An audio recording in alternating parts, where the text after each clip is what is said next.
Maksudnya tanya hakikat. Ya bagus lah kalau ya hakikatnya Allah itu sebagai Tuhan. Terus cara mengenal Allah itu paling gampang, sehingga Imam Sibawah bilang Allah itu a'raful ma'arif. Saya ngaji di mana-mana itu kampanye saya begini.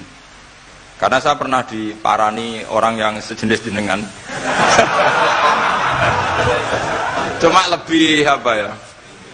Lebih fasik lah kira-kira gitu. Karena nggak santri sama sekali. Yang datang ke saya itu nggak santri sama sekali. Dia datang begini, Pak Mbak, saya mau Islam serius asal Anda bisa menjelaskan Tuhan itu siapa. Jadi nggak ada sopan-sopannya, dia tanya. Terus saya jawab gini.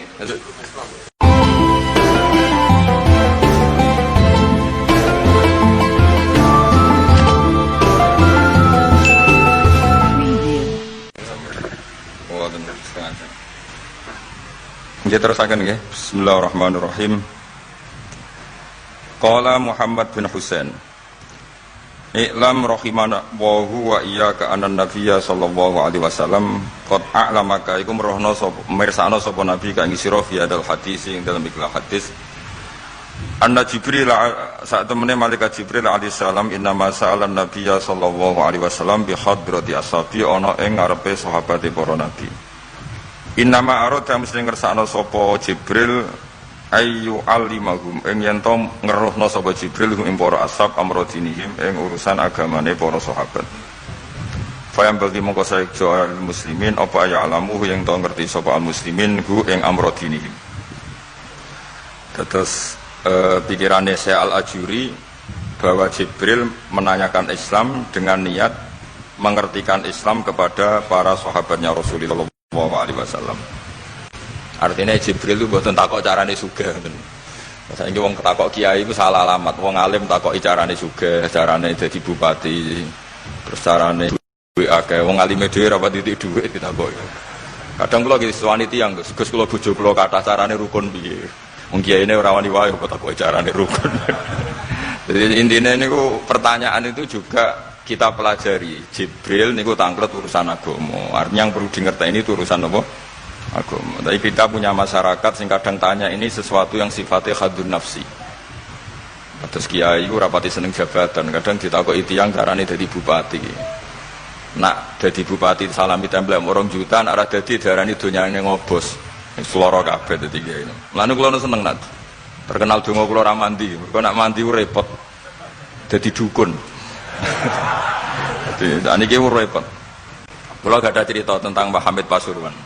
Diceritani bapak kula, Bapak Nurian lami ngaji kalian Ki Hamid. Jadi dawuh beliau soleh zaman akhir ku repot, hisabe gede.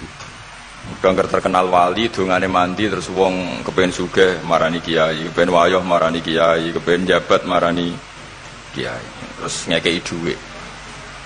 Mari hisab tok, mergo duit sudah dikonversi sebagai materi. Makanya beliau pernah menangis. Aku soleh-soleh kumene golek. Intinya semua yang ditanyakan itu urusan apa? Agama. Maka kata Imam Syekh Al-Ajuri, seharusnya pertanyaan itu ya urusan agama, dan yang harus diketahui ya urusan agama. Maka orang Islam yang harus diketahui ya urusan agama. Terus kalau wau istifadah kalian gezofur, memang di depan umum itu penting supaya tidak ada al-qila wal qol. Jadi ini kan diulang-ulang bihadrati ashabi. Ini dalam ilmu hadis itu penting sekali supaya ilmu itu mutawatir. Karena kalau sampai untuk ijazah ke orang tertentu, mau aku tok sih dijazah, itu biasanya malah dibodoni.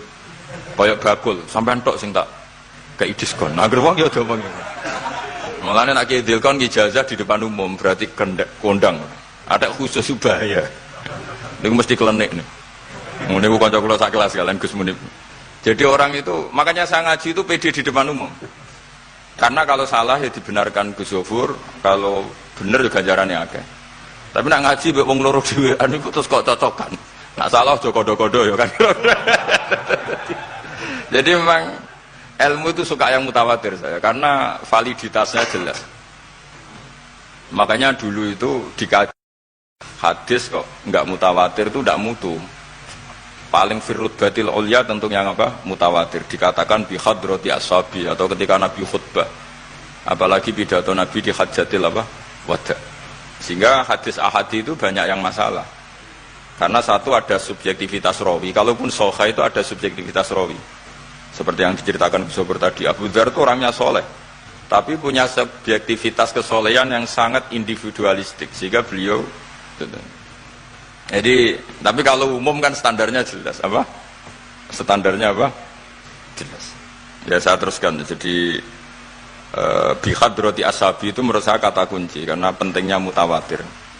Terus menyangkut pertanyaan tadi yang Gus Zofur bilang, nggak semua pertanyaan harus dijawab. Sebetulnya saya juga ngeritik.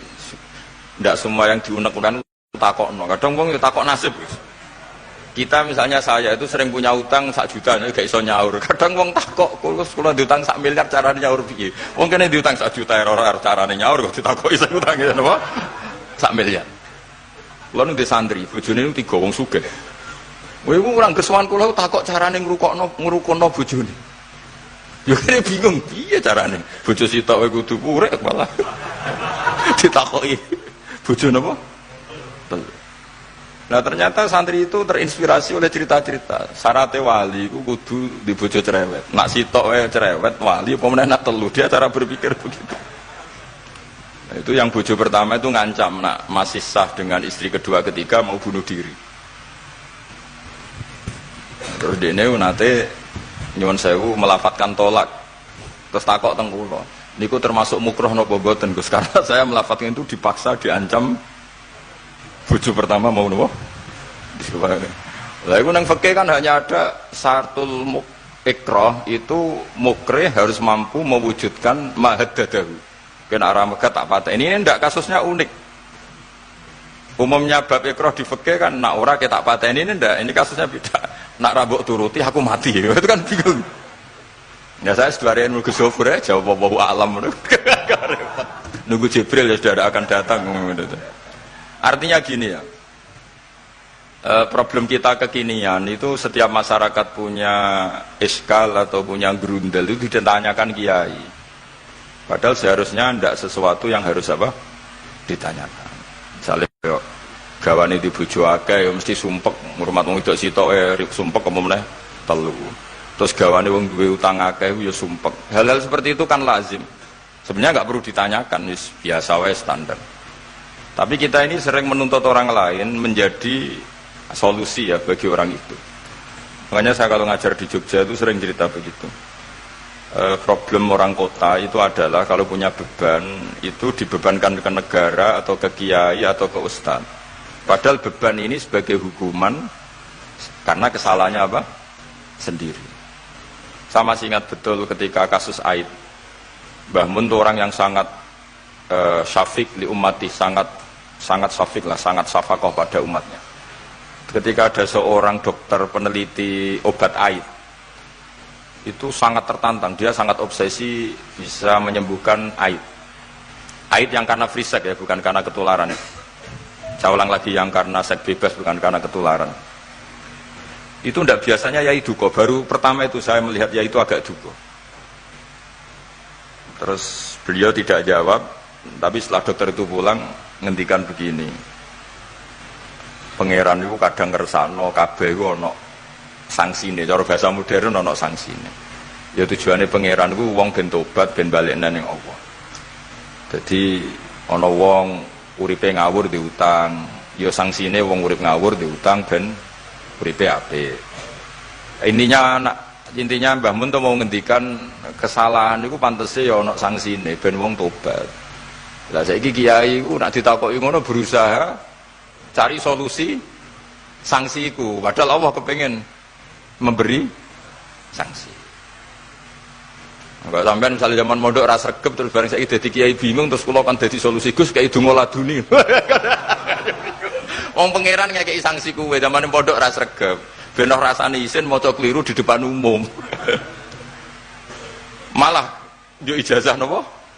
Laduni. Jadi itu pelajaran bagi saya menurut saya. Jadi kata Mbah Mun, la'allahum yarji'un itu la'allahum yantahun yang di Quran itu satu kesalahan itu pasti Allah itu menghendaki ada apa? Sanksi. Tentu maksudnya Allah baik supaya tobat. Tapi sekarang sanksi itu mau dihilangkan. Kadang konsultannya itu kayak bojo kepengen minggat Sing lanang tak takoki kena apa? Mun lami Gus boten kula nafakoi. Ya aku yang mending normale aku minggat, aku wis terlambat bojomu kepen minggat saiki aku terlambat. Kudune wis wingi-wingi. Normale wong lanang ra tanggung jawab, pancen sanksine bojone minggat. Itu cara kula kiyaine memberi napa? Solusi. Tak bila minggate teng diteng tiyang tuane, berarti bojomu pinter. Wis ngerti sing lanang ra kena deloki melok wong tuane ya meniku. Dadi nah seperti itu menurut saya semua kiai itu harus kayak saya dalam bab itu. Tapi mereka cari dongo, piye bojo iki ra dicukupilah seneng. Terus golek akeh pengasih, golek jimat. Akhirnya bangun nanti cerita, sing kula malah tak kenal sih. Akhirnya kiai ini nganti lali ya. Ono wong melarat yo ijazah kiai. Berhubung kiai ini ku isin muni ra iso dijazahi duha mek donga. Kiai ini ku lali nak dhewe fikir. Akhirnya yang minta ijazah itu ditimbali bangun. Rene tak ijazahi. Kowe yo ijazah duha mek sapa kiai iki. Lha kiai ku dhewe fikir kok jalu ijazah. Ya ijazah ya aku sing wis sukses dadi kiai sugih. Artinya apa? Bener ceritane Gus Sofur, gara-gara setiap pertanyaan niku memaksakan bisa jawab. Wis koyo ning pondok lho, wis karuan dene dhewe Joko tuwa. Lho kok ngeke ijazah mahabbah. Dene pondok ganti Joko tuwa. Itu di pondok mana-mana Gus, itu ada ijazah laduni. Padahal sing ijazah iku ya tau ramu. Sekolahnya ora tau munggah. Ngono dicalon ijazah laduni yo. Coba di pondok-pondok beredar gak ijazah ketemu Nabi Khidir? Beredar. Padahal yang ijazah juga gak pernah. Nah itu karena yang diceritakan Gus tadi, memaksakan bisa.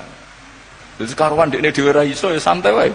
Nah aku pengen ngipi ketemu Rasulullah itu beredar gak ijazah itu? Mungkin Pak Del kan yang pernah mengijazahkan itu. Tapi ora tahu. Sampe tahu ijazah niku Pak Zakaria? Oh, jadi ya ijazah itu terus ya. Karena Jubir Torekoh nih. Jadi intinya kalau tidak bisa ya bilang saja tidak bisa. Sampai apa jangan kita lupa tadi ya. Sampai lupa daratan tadi karena problem negara kita termasuk itu. Semua intelektual, semua pakar kalau ditanya problem negara itu semuanya jawab. Akhirnya kan gaduh. Semuanya punya rumus, semuanya punya versi. Akhirnya gaduh. Misalnya pemerataan Indonesia rumusnya gimana? Yang satu bilang, wah ibu kotanya dipindah. Yang satu bilang, harus ada sentralisasi di Jawa supaya ada kualitas A, ada kampus terbaik, ulama terbaik. Kalau diratakan nanti kemampuannya rata itu justru tidak bagus. Yang ketiga enggak, wah kualitas demokrasinya dijaga. Yang satu enggak, demokrasi tanpa ekonomi tidak bisa. Sehari santri ya sedunia rasa pikir besok mati ben. Nah itu kan karena memaksakan jawab akhirnya ada kegaduhan. Zaman tabiin yang masih ada sahabat banyak. Sebetulnya bukan zaman tabiin banget karena zaman itu masih banyak apa? Sahabat. Itu mereka cara berpikir sudah semua ahlun nar itu redaksi di Quran tuh khalidina fiha, sehingga zaman tabiin sudah banyak yang berpikir nggak ada kemungkinan orang sing yukhrajuna minan nar. Sehingga terus ada kafilah itu, ada delegasi, ayo kita ke Medina, semoga kita ketemu sebagian ashabu Rasulillah. Sehingga cerita akhirnya ketemu beberapa sahabat. Di situ diceritakan ada Jabir, ada beberapa lah yang sahabat sepuh bahkan. Nah terus si Jabir ini, sahabat Jabir ini cerita kalau itu memang ada di syafaati Rasulillah Sallallahu Alaihi Wasallam. Tapi satu kontingen ini yang tetap berpikiran tidak ada syafaat itu banyak. Alasannya semua cerita tentang ahlun nar adalah khalidina fiha. Ketika Jabir masih hidup itu ya sempat terjadi debat. Loh itu yang khalidina fiha itu amma ahlun nar alladzina hum ahluha. Memang dia berhabitat neraka, memang alamatnya neraka. Kalau sehingga ini menjadi khas. Meskipun khas ini iskal, kita akan iskal karena itu di Quran tidak ada. Tidak ada maksudnya nggak ada secara sorry yang menerangkan ada kaumin sing yukhrajuna minan nar. Makanya saya Al-Ajuri ngendikan ciri khas ahli sunnah adalah mengimani adanya kaum sing yukhrajuna minan nar. Karena itu zaman tabiin sudah ada polemik. Tapi tentu kita yang mengimani itu. Tapi kalau ada yang tanya di semua Quran kalau masuk neraka itu khalidina fiha itu dijawab apa? Amma ahlun nar alladzina hum ahluha. Memang dia spesifik ahli neraka, memang dia berpenduduk neraka. Alamatnya neraka, KTP-nya neraka, kakane neraka. Kalau kita ini ndak, KTP kita surga, babah kita ahli surga. Karena alamat kita sebenarnya kan surga. Nabi Adam itu kan surga alamat. Makanya saya ngaji di mana-mana itu betapa baiknya agama ini. Karena kunci surga kita sudah dikasih tahu miftahul jannah. Sementara kita tidak tahu kuncinya neraka. Jadi kena mlebu neraka itu kebangetan. Wong ora roh kuncine kok mlebu. Tapi jare kancaku, wah gak ono pintune Gus, tilas blesek. Ini problemnya itu. Tapi nek sampean mlebu neraka itu kebangetan. Karena yang kita punya kuncinya itu surga, kita tidak punya kunci neraka. Ono sing dikunci neraka, mboten to? Nah, harusnya kita nggak bisa masuk neraka karena nggak punya kuncinya. Jadi kalau nak maca hadis miftahul jannah la ilaha illallah itu syukur itu lah. Si apike Kanjeng Nabi, wong kunci kok didudono. Itu kan luar biasa. Jadi orang memahami hadis itu. Saya ini tahadus bi nikmah, ini mumpung ada Gus Zofur, ini saya tasihkan. Wal asri demi masa, demi waktu. Saya ketika baca ayat yuridu wa bikumul yusra wala yuridu bikumul usra. Dengan ayat wal asri demi waktu. Itu memang luar biasa Islam. Coba ya. Kita baca kalimat tauhid itu kan hanya butuh waktu setengah menit, mungkin tidak ada la ilaha illallah Muhammadur Rasulullah. Waktu yang sesikat itu bisa menghapus kekafiran di masa lalu. Jadi misalnya orang kafir 70 tahun, itu terhapus kekafirannya hanya dengan singkat melafadzkan la ilaha illallah Muhammadur Rasulullah. Dan waktu pas dia melafadzkan syahadat ini momen paling dikenang ketika nanti di akhirat. Wal asr, demi waktu. Jadi artinya apa? Momen terbaik kita adalah ketika melafadzkan itu. Dan kalimat itu mudah dan sah, asal belum yughorghir, belum keler-kelerek, sah. Dan tanpa syarat. Misalnya sholat tidak butuh suci, butuh nutupi aurat, butuh melakukan rukun dan syarat. Syahadat enggak. Lau talaffadhu kafirun biyadi syahadah, mesti apa? Sohat hadi syahadah. Padahal kafir, urung adus ijek cerita ya betapa agama ini mudah. Ya kan, kalimat yang bisa menghilangkan kekafiran kemudian tidak banyak syarat. Coba kalau kamu mau sholat, syaratnya kan macam-macam. Mau zakat, ulama Islam. Ya, terus kita harus menghindari perilaku tertentu yang perilaku itu zaman Nabi sudah sangat diperingatkan. Misalnya yang masyhur itu Khawarij. Khawarij itu kelompok yang sangat soleh secara zahir. Yes, ibadahnya kata Rasulullah laisa siyamukum kasiyamihim wa qiyamukum kami qiyamihim. Jadi puasa kamu sahabat enggak sehebat puasanya orang apa? Khawarij. Ibadah kamu enggak sebanding ibadahnya Khawarij, tapi mereka sangat biadab. Ya murukuna minaddin murukasahmi minar ramiyah yaqra'unal Qur'an la yujawizu hana jiro. Dan di antara kesolehan yang berlebihan ini kata Nabi apa? Yuqatiluna ahlal Islam wala yuqatiluna ahlal ausan. Kalau dijak musuhi sesama Islam semangat, tapi dijak musuhi yang jelas salah ndak semangat. Ini kelompok sing hadarona humun nabiyyu, kelompok yang kita diperingatkan Nabi untuk sangat apa? Menghindari. Karena logikanya jelas ya. Orang yang kafir saja inginnya Nabi menjadi muslim dengan diajarkan syahadat. Tapi ini orang yang sudah muslim, seleranya Khawarij dikeluarkan dari Islam. Tahlilan kafir, kuburan kafir, nyekelake kafir. Apa saja menjadi kafir. Ini pertanyaannya kan, inginnya seorang nabi itu kan tentu dari kafir menjadi muslim. Ini yang sudah Islam menjadi kafir. Maka cerita-cerita di beberapa ulama, ini kenangan saya ngaji di sini. Ini sekaligus cerita penutup. Ada orang ekstremis ketemu Islam alim.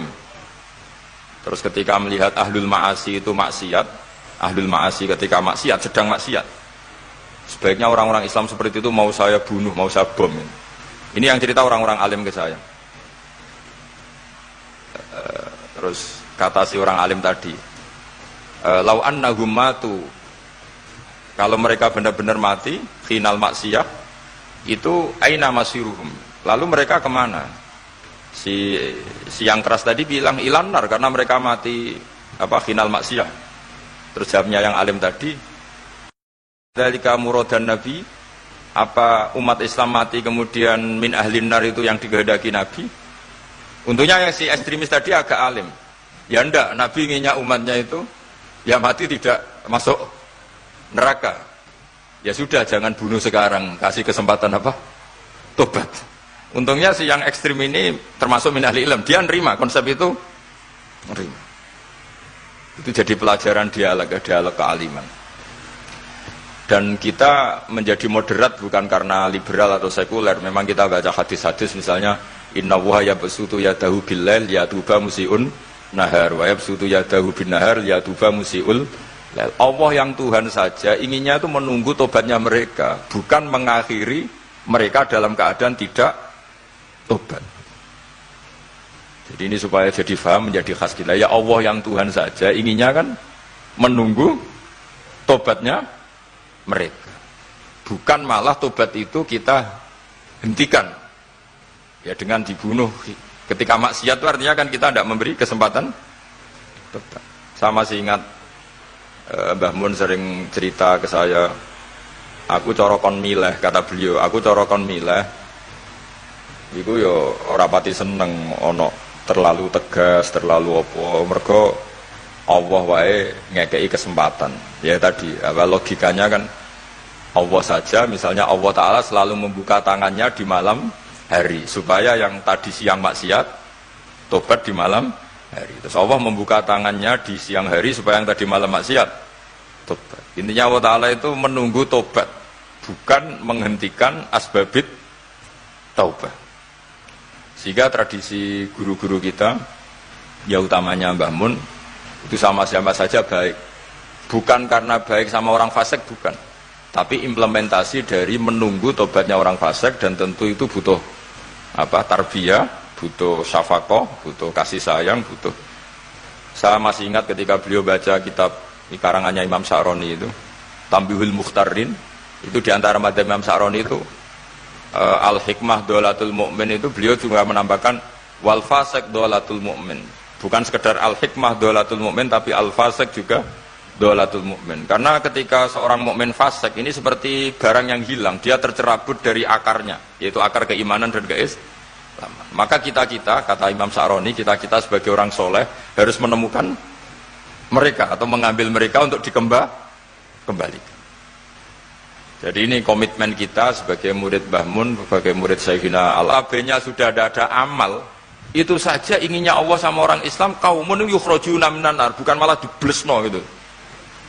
Lah ya akhirat yang notabene sudah enggak ada amal. Itu saja kaumen yang mukmin, apalagi tahu mondok, apalagi grup hima, itu tapi ra usah moron rokok, kula pesene ra usah moron rokok.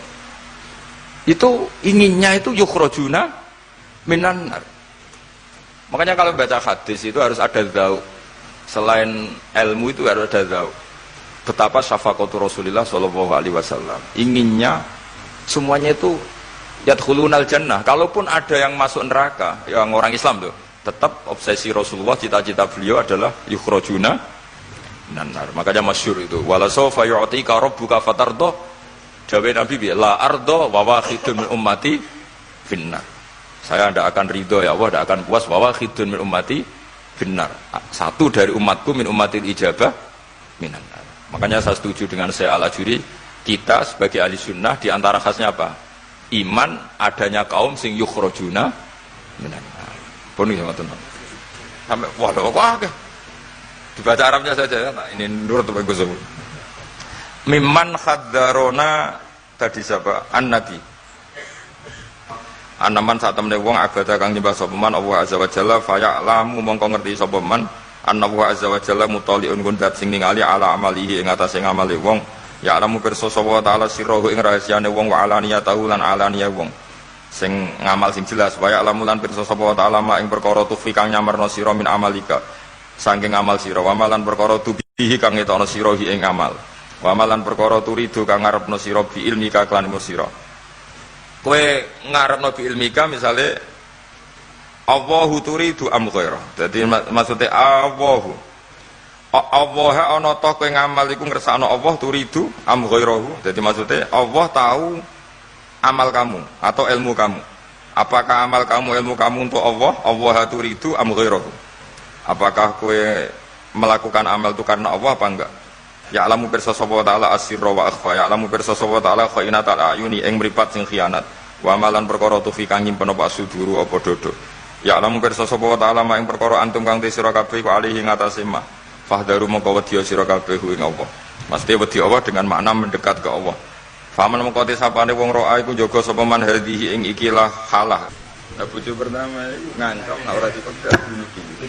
Akhirnya dia nang ngarep talak untuk di belakang ada mic di belakang. Itu kepegat tau. Neng es aku muni ngene. Aku yo muni ngene. Namun ya sing ae. Untungnya takoki kula nek seminggu tak akali. Ya sing muni bro, misalnya itu kepegat di jadi lidah. Sakale aku nak misale tanggal entek aku kan yo. Untungnya tanggalnya ora. Tapi kan jawaban ngono kan koyo gak abadi. Ono pertanyaan seperti itu.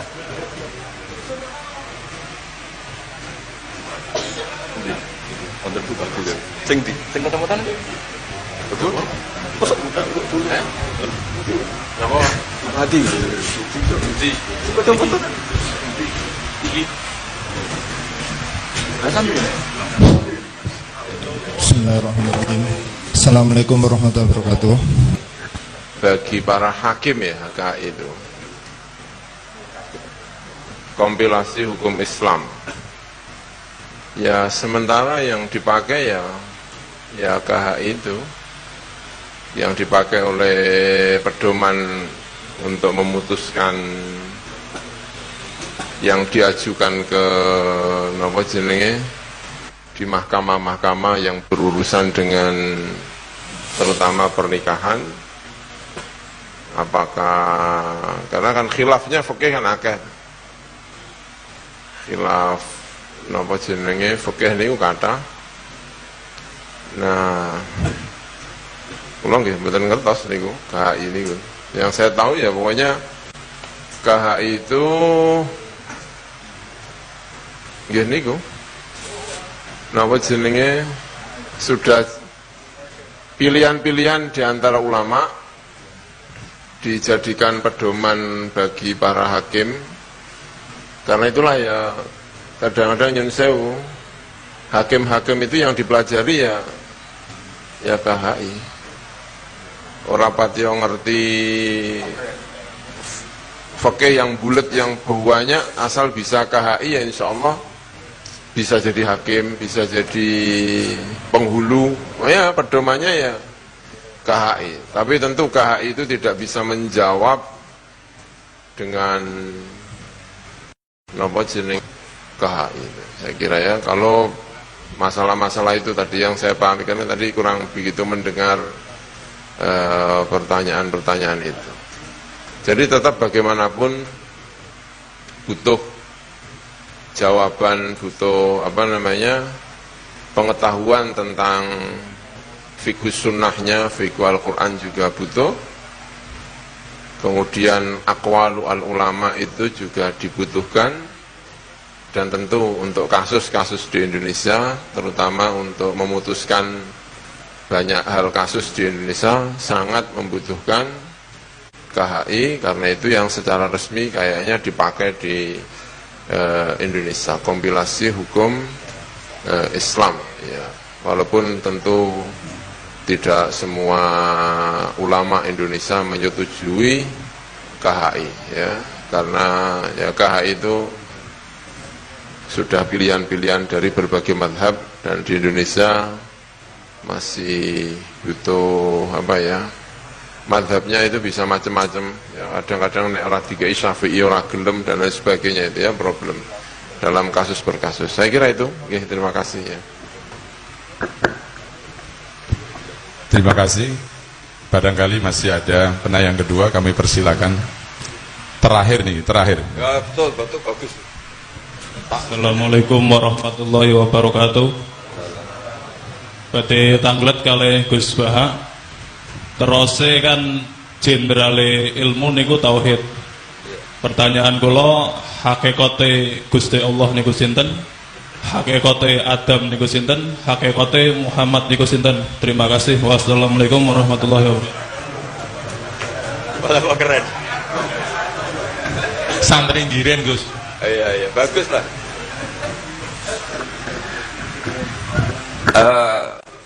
maksudnya tanya hakikat.